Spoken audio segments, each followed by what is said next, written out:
Welcome everybody to Extreme Off-Road Silly Bills, and today we're dealing with the 2013 Cadillac XTS Limousine. Now this has 1,750 horsepower, 1,475 pounds-feet of torque from a 7.4 litre twin-turbocharged V8 engine. The car itself now weighs 4,680 pounds, has off-road tyres, all-wheel drive and off-road suspension, and it can now do 0 to 60 in 3.379 seconds, 0 to 100 in 5.627 seconds, and going to a top speed of 234 miles an hour. So obviously this has all of the disadvantages of an SUV in the fact that it's quite large, although this obviously is even longer than an SUV, and it's still quite heavy, as 4,680 pounds is really verging on most modern SUVs, if not, a lot heavier than a few of them. So but at least the top speed, the acceleration and the launch, and in some cases the braking are rather good, but the handling is quite poor, as you'd expect for such a long vehicle with so much weight, and the off-road capability isn't particularly great either. So not got the highest of hopes for this, as SUVs in general have also quite struggled on this series. It's usually lighter, smaller cars that have done quite well.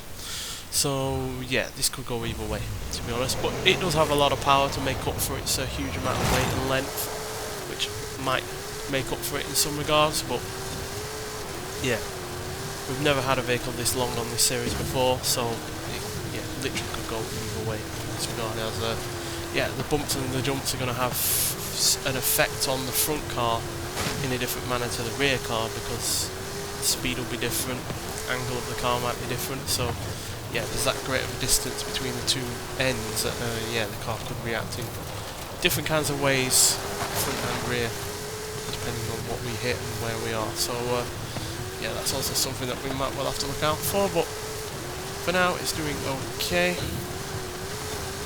No major issues so far. See, the suspension is going to take a lot of the beating here, which is why it's always advisable to get off-road suspension when doing anything like this, no matter what car you're in, just to make it that bit more fun and that little bit more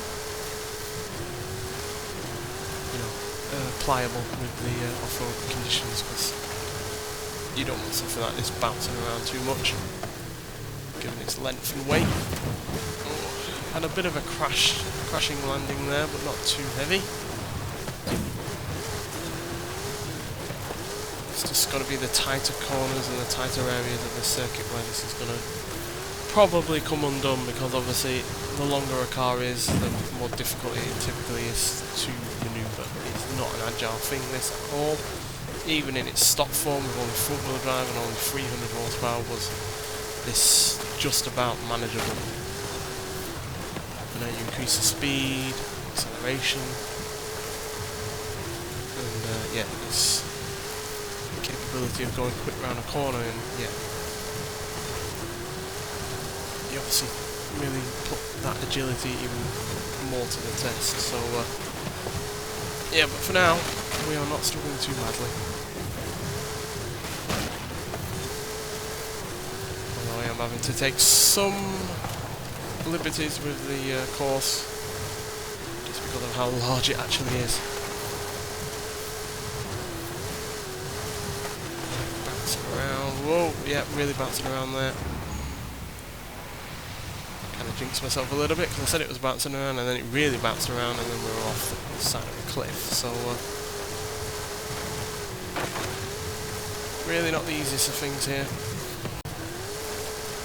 We've had lighter cars as powerful as this that have been damn sight easy to control, quite frankly. It's really not wanting to stay on the floor a lot of the time either.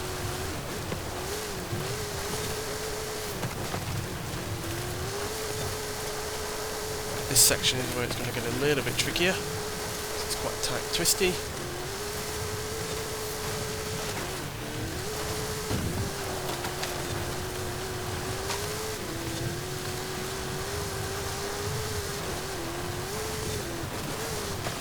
A decent rate of speed down there, more than 140 at least. That's just what I saw before we inevitably had to brake quite heavily.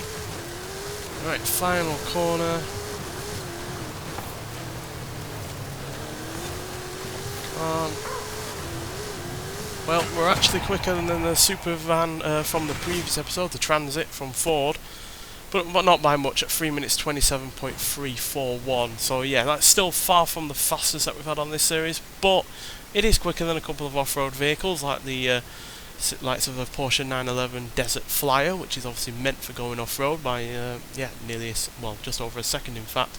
Also quicker than the Ford Transit Supersport van from the previous episode, as well as the Land Rover Defender 110X, the Ford Bronco and the Toyota Land Cruiser. So yeah, all in all, about average, but considering it's a massive limo with a huge amount of weight, it could have been a lot worse. But obviously with the huge amount of power, the really good acceleration and the decent top speed, I would have liked it to have gone quicker, especially given how hilarious it would have been had this gone in the top 10 given the competition. But still, fairly solid all round car. You couldn't get it in the previous season of the Festival Pairlist, but not sure how hard it or easy it is to get now that that season has ended, but regardless, it is well worth getting if you can.